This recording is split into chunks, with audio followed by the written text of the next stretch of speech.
रामचंद्र की।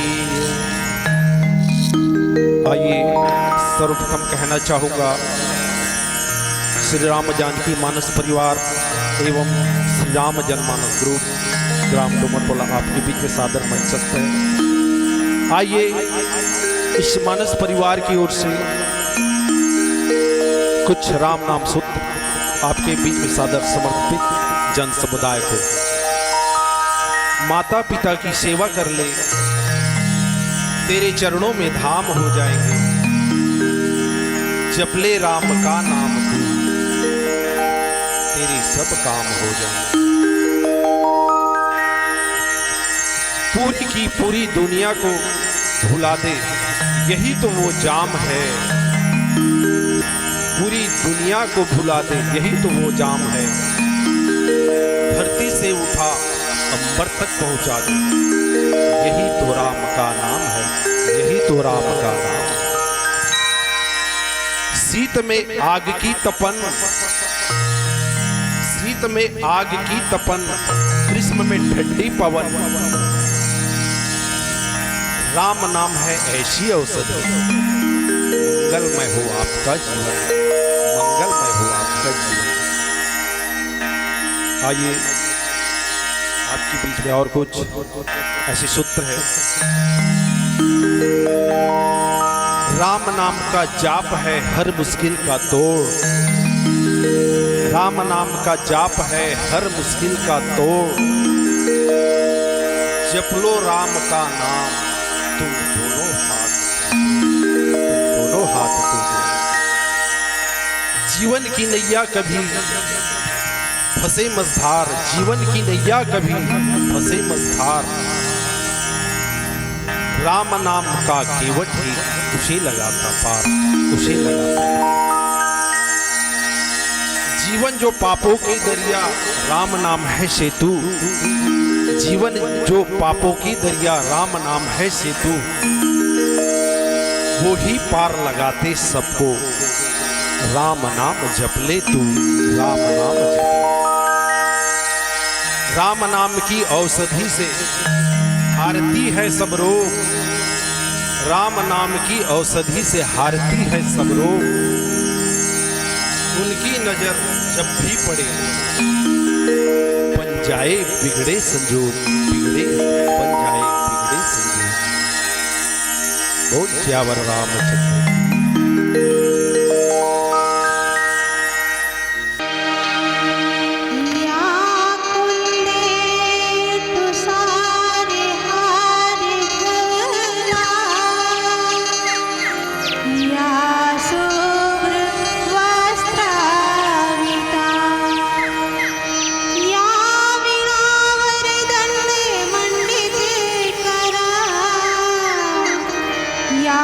से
कोयला जल भयोरा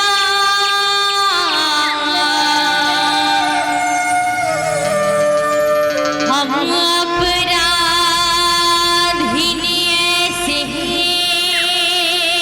जले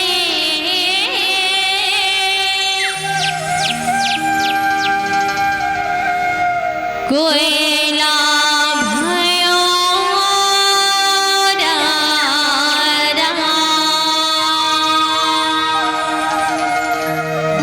प्रेम से बोली राजा रामचंद्र की जय।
बोलिए प्रेम से राजा रामचंद्र की जय।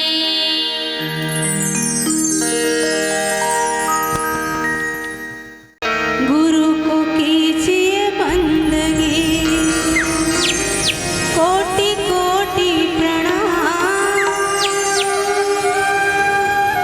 कीट न जाने भृंग को,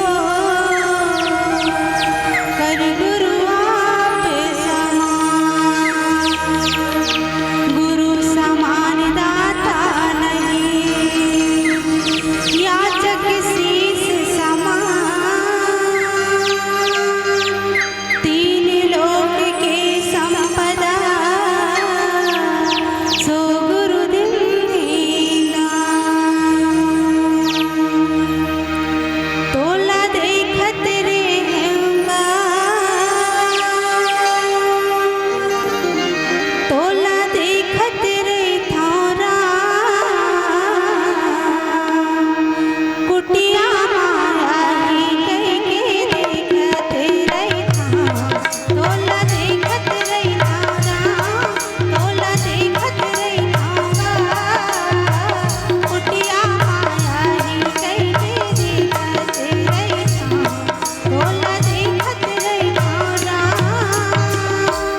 भगवान कहते हैं, दुनिया रचने वाले को भगवान कहते हैं और संकट हरने वाले को हनुमान कहते हैं। संकट हरने वाले को हनुमान कहते हैं।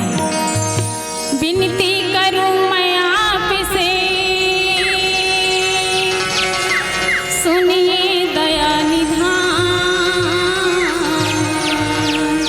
मुझे मिला दो राम से, है वीर बली हनुमान। प्रेम से बोलते बजरंग बली की जय।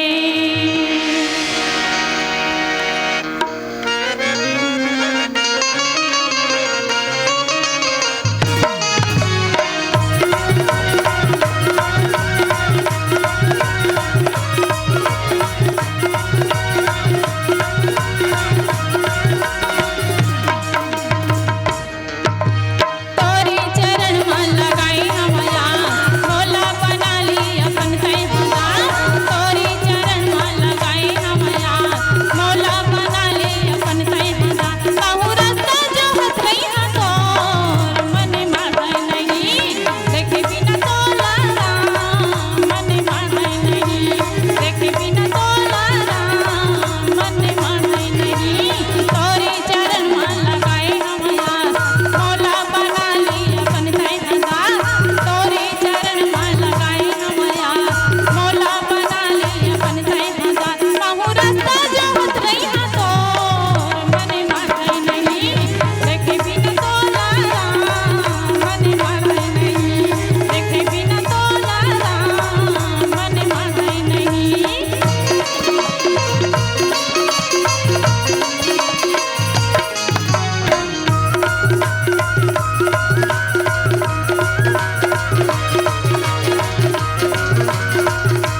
हाय जतन कारी भैया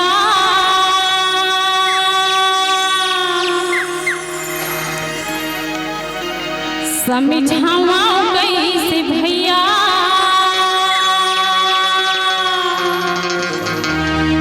हाय जतन कारी भैया तोर हीरा जैसे काया की जतन कारी हाय जतन कारी भैया तोर हीरा जैसे काया की जतन कारी निर्मोही काया लज गुरही काया जैसे नारे औ पता न की जतन कारी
निजमल मगोर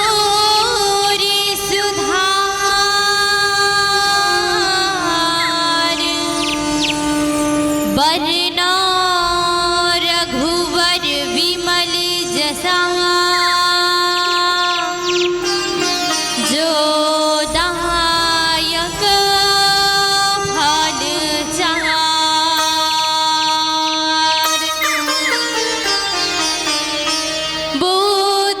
बुद्धिहीन तनु जानिके सुमिरौ पवन कुमार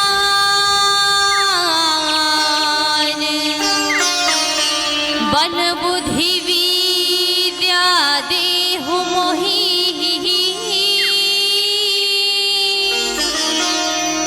हरहु कलेश विकार।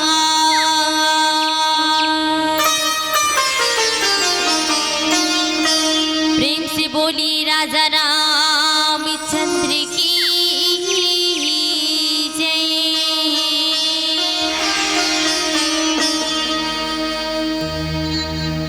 बड़े ही सौभाग्य के बाद कि आज अवधपुरी में राजा दशरथ के और माता कौशल्या के कहना ला मान करके भगवान श्री रामचंद्र जी जो है 14 वर्ष के वनवास निकले और यही 14 वर्ष के वनवास में जब सुमंत जी महाराज भगवान श्री रामचंद्र जी और माता सीता ला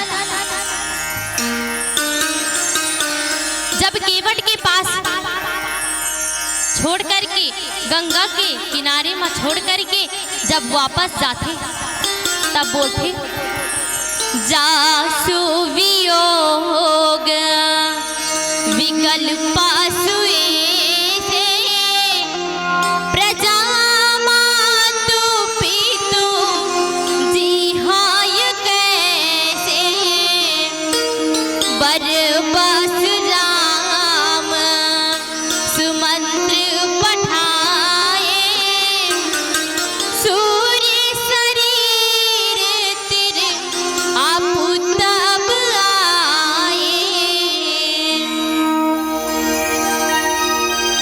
जासु वियोग विकल पशुए से जेखर वियोग में पशु असन हाथ ना तड़पत है तो खर माता पिता और प्रजा के का दशा हो। ऐसे दूर में जो खड़े हैं केवट जी महाराज वो सोचत है पशु असन के तो ये हाल है और एक हर माता पिता के का हाल हो। जब पशु असन हतना यह हवे तब एक हर दाई दादा के का हाल हो।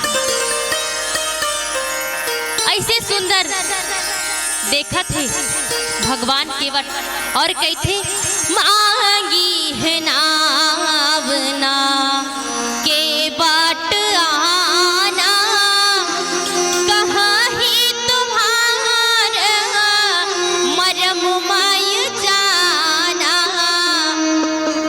चरण कमाल रजे कहू सब कहीं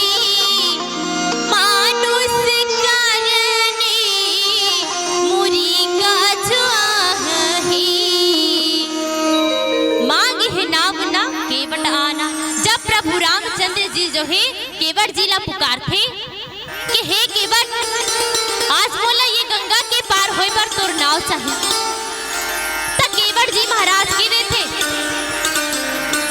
कहा ही तुम्हार मरम मैं जाना हे प्रभु हे राम मैं तोर मरम ला जानता मैं तोर भेद ला जानता मैं अपन नाव तो ले नहीं दवा चरण कमाल रजे कहू सब कहीं हे प्रभु मैं सुने हाँ सब कहते कि तोर पाँव के धुर्रा में पत्थरा साला नारी बनाए के जड़ी बूटी अगर मैं अपन नाव तोला दे दूँ तो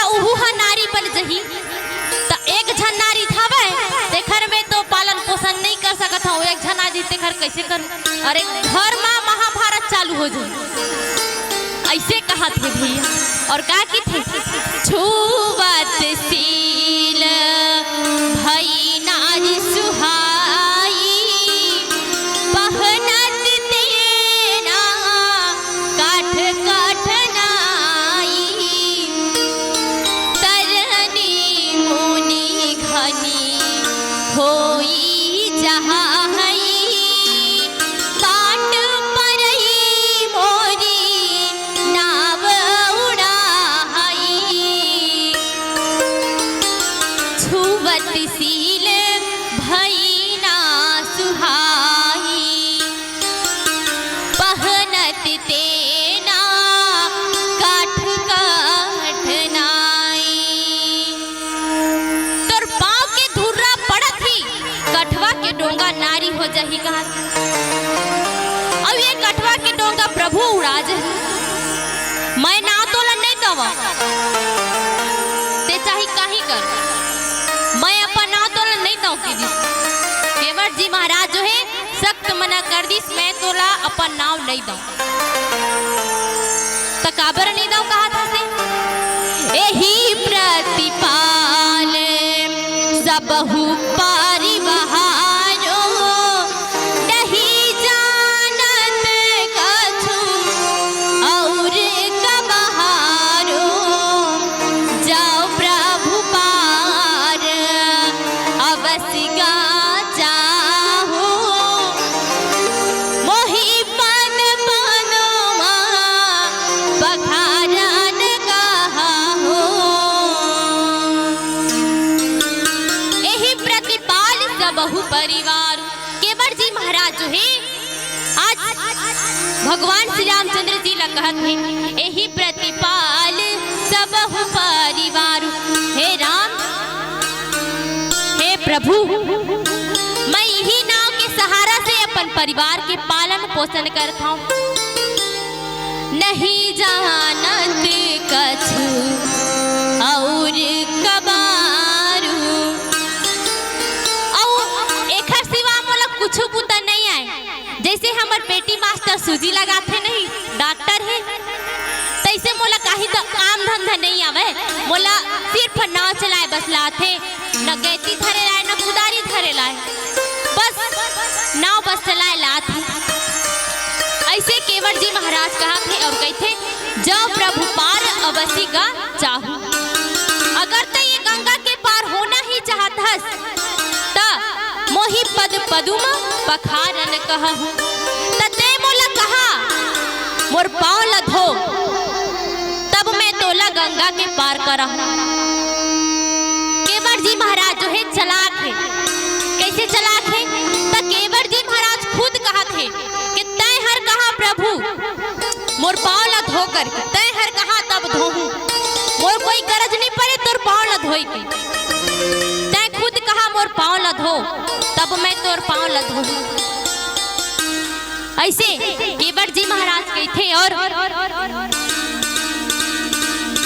पद पखारी पद कमल धोई चढ़ाई, नाव नाथ उतराई चढ़ाई, मोहि राम रमैयन दशरथ, दशरथ सपत सची कहाई, बारू तीर मारहु लखन, जब लागी ना हो पाव पखारो, तब लागी ना तुलसी दासा, नाथ कृपाल उतराई पारा,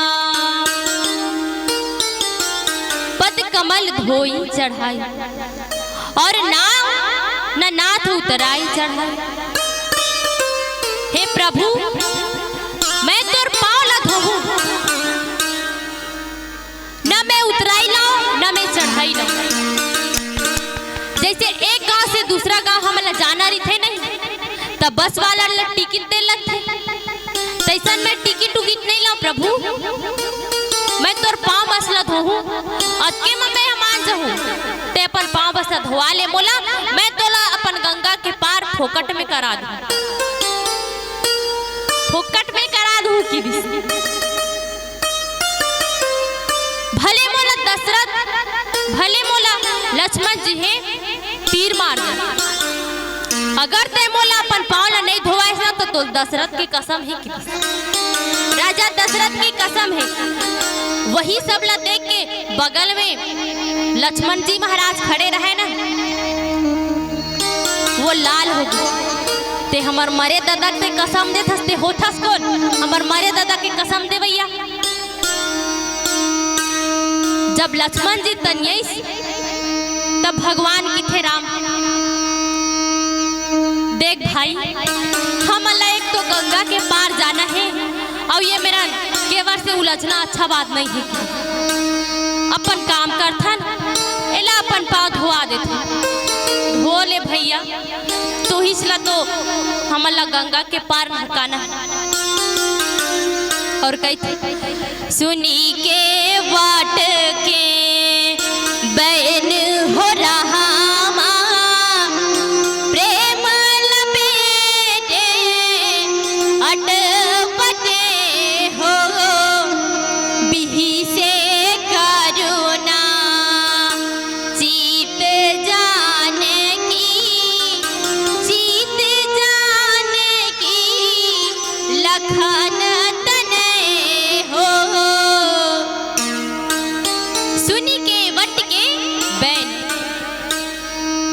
लपेटे अटपटे बिहि से करुणाएन चित जान की लखन तने। केवट के बात ला सुन करके प्रभु रामचंद्र जी जो है करुणा के धाम प्रभु रामचंद्र जी माता सीता और भ्राता लक्ष्मण की ओर देख करके हंसे लगा थे और हंस के बोलते कृपा सिंधु बोले मुस्काई सोई करहु जेहि तब नाम जाई बेगी अनुजल पाव पखारो होत विलंब उतारहि पारो।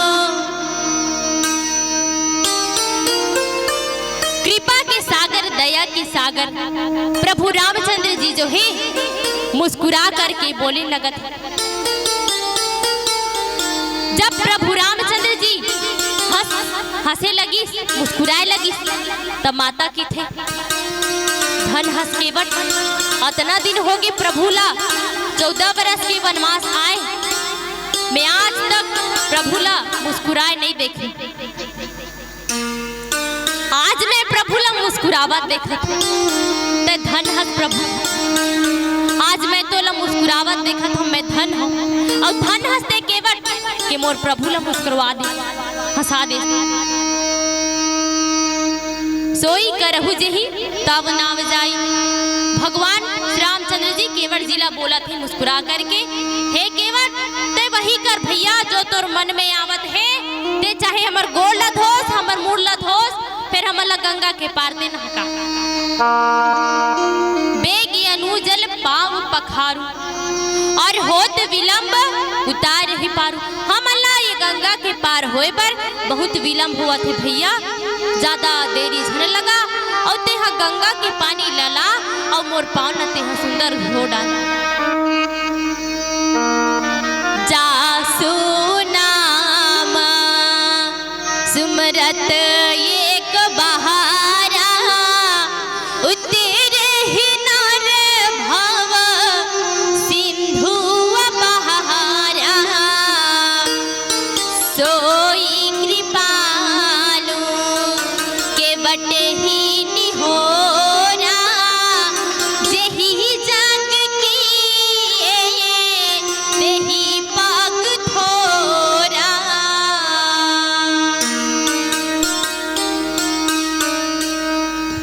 जा सुना सुमरत एक बारा, वो माता सबरी जो है भगवान के नाम ला एक बार सुमरी तभी तो भगवान श्री रामचंद्र जी सबरी माता के घर गई।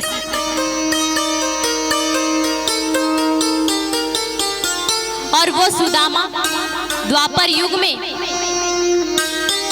सुदामा जी भगवान श्री कृष्ण के ध्यान करी, एक बार सुमरी श्री कृष्ण भगवान ता सुदामा जी लखलो दर्शन दे रही। ओ माता अहिल्या है, उहु माता अहिल्या भगवान ला सुमरी। एकर मतलब ये है जो भगवान के नाम ला श्रद्धा भक्ति से लेते ओखरे उद्धार होते। जैसे माता अहिल्या भगवान के नाम ला सुमरी के एक दिन आही मोर प्रभु मोला उद्धार करी, और भगवान अपन पाँव ला वो पत्थर उपर रखीस और पत्थरा अहिल्या बन गई, नारी बन गई।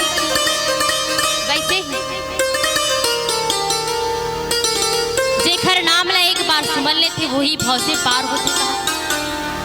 और कहते पद निखर निर देवर हरसी सुनी प्रभु वचन मोहमती करसी। केवट राम रजय सुपावा पानी कठवता भरी ले आवा। ऐसे तैसे केवट महाराज ला बहुत बेर हो। तब केवट जी महाराज ला प्रभु राम की हे केवट ते बहुत देरी लगा था, से एक काम कर ते गंगा के पानी ला लाया मोर गोड़ लग देता, मैं अब कुछ नहीं जाना। तब भगवान सुनी प्रभु वचन मोहमती करसी, भगवान के बात ला सुन करके केवट राम रजय सुपावा और पानी कठौता भरी ले आवा। भगवान के बात ला मान करके केवट जी महाराज जो है कठवा जो रिथे ना उमा पानी भर के लई और भगवान के चरण ला कैसे धोथे त अति आनंद उमगी अनुरागा चरण सरोज पखारन लागा बरसी सुमना सुर सकल सिहाही एही सम पुण्य पुंज को बुनाही। त केवट जी महाराज भगवान के चरण ला कैसे धोते अति आनंद उमगी अनुरागा, भगवान के चरण ला अत्यंत आनंद और उमंग में होकर के भगवान के चरण ला रगड़ रगड़ के धोवत। ऐसे तैसे 1 घंटा हो गया ओकर चरण ला धोवत। अवसर एक बार आते, बार बार नहीं आवे, याद रखे रहो। अवसर जो है एक बार आते और ये भगवान की कथा ला सुने के अवसर घलो एक ही बार मिलते। तभी तो कहते जटका रामायण वाला आते तटका किथे ध्यान लगा के सुनो, दीवार में ओत के मत सुनो, ध्यान लगा के सुनो कथा। कई छन मन आए रहे दाई मन हा आए रहे बैठे रहे घेरी के हम पाछू टहला देखते काबर नवा नवा चप्पल लाने हो लेके और कोनो लेक जहिता ये मेरे कथा सुने लागे हम नवा नवा चप्पल लेक ध्यान चप्पल डाल। तो ऐसे नहीं, ध्यान जो है प्रभु में लगाओ, रामायण सुने लाहा वही में लगाओ, तुहर चप्पल का तुहर धन घलो चोरी नहीं हुआ। तो इसलिए आज केवट जी महाराज जो है अत्यंत आनंद और उमंग में होकर के भगवान के चरण ला धोवत। आकाश के सब देवी देवता जो है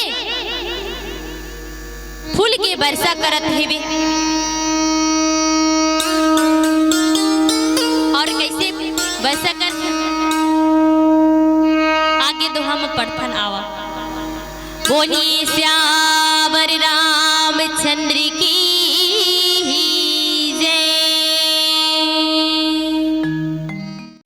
प्रेम सोलो राजा रामचंद्र की जय। नमो ब्रह्मण्य देवाय गो ब्राह्मणिताय च जगद्धिताय कृष्णाय गोविंदाय नमो नमः। या देवी सर्वभूतेषु दुर्गारूपेण संस्थिता नमस्तस्यै नमस्तस्यै नमस्तस्यै नमो नमः। पद पखार जलपान करे आप सहित परिवार पीतर पार करही प्रभु मुनि मुदित गयो ले पार। बोल सियावर रामचंद्र की जय। परम आदरणीय गुहराज आज भगवान ला पायवर कतका दिन की तपस्या योग लगे रही से आज भगवान मर्यादा पुरुषोत्तम राम भक्त मन तो भगवान ला खोजत जाते लेकिन भगवान हा भक्त मन ला खोजत किसे। रामचरितमानस में 4 भक्त होइस। प्रथम भक्त है गुहाराज निषाद और दूसर भक्ति माता सबरी है जेकरो घर भगवान हेतेन खोजत खोजत किस। और एक भक्ति माता है अहिल्या जेन पथरा बन के पड़े रही से जीव हमार ही से भगवान घर घर पहुँच गए। आज ओखरो जीवन उद्धार हो गए। और ऐसे ऐसे सुंदर भक्त मन घर भगवान ही से दर्शन दिस। आज परिवार भर हो करके आज परमात्मा की सुंदर पैर रगड़ रगड़ के धोई। कौन तो केवट जी महाराज। केवट कोने तो सदगुरु का नाम ही केवटे। आज वही केवट जी महाराज पीतर पार करी प्रभु ही पुनि मुदित गयो ले पार। आज पितृपक्ष के समय होते। आज वही पितृपक्ष के में आज केवट जी महाराज अपन 7 पुरखा ला तार दिस ओखरे प्रसंग में आज बड़ा आनंद लेवथन। एक ऐसे भक्त है गुहाराज निषाद जी महाराज बड़ा भगवान से आनंद लेवत है। पैर ला रगड़ रगड़ के धोवत है। भगवान जब डगमगावत है तो भगवान ला कहत है परमात्मा तय गिर मत जास मोर मुड़िल धर ले। गिर जबे तो पैर में धुर्रा हो जही और धुर्रा नारी बन जही फिर गड़बड़ा जही ओखर ले मोर सिर ला धर ले। वाह चतुरा केवट जी महाराज परमात्मा ला कतका और परमात्मा से कतका आनंद लेवत है। कौन आनंद लेवत है तो एक भक्त ही भगवान से आनंद ले सकते। जैसे केवट जी महाराज है डोंगा में सुंदर चढ़ा है और डोंगा में चढ़ा करके सुंदर डोंगा ला खेवत है। डोंगा ला खेते खेवत परमात्मा थे सुंदर आनंद लेवत है। वाह केवट जी महाराज एक तरफ डोंगा ला खेवत है एक तरफ सुंदर भजन गावत है। जय डोंगा रे गाले धीरे धीरे हो बैहा मोर माझी डोंगा रे गाले धीरे धीरे बैतरनी के तीरे तीरे हो बैहा मोर माझी डोंगा रे गाले धीरे धीरे। क्या सुंदर भक्त गुहराज आनंद लेवत है और सुंदर डोंगा ले किनारे में पहुंच गए तो भगवान ला सुंदर उतारा थे। गोस्वामी तुलसीदास फिर जी लिखा थे उतरी ठार भय सुर शरीरेता सिया राम गुह लखन समेता केवट उतरी दंडवत कीन्हा प्रभु ही सकुच ही नहीं कछु दीन्हा। आज भक्तराज केवट जी महाराज किनारे में उतार दिस आ उतार करके कौन कौन ला उतारिस। पहली डोंगा में चढ़ीस तो लखनलाल परमात्मा, ओखर बाद माता जानकी, ओखर बाद लखनलाल, फिर केवट जी महाराज जब डोंगा ले उतरते तो सिया राम गुह लखन समेता। माता जानकी पहली उतरी, ओखर बाद परमात्मा, ओखर बाद गुहराज और साथ में सुंदर सेवक भक्त अनुज माने छोटे भाई लखनलाल उतर करके सुंदर नदी के किनारे में खड़े हैं। फिर आगे चौपाई में क्या कहते हैं, एक भजन के बाद बोलिए राजा रामचंद्र की जय।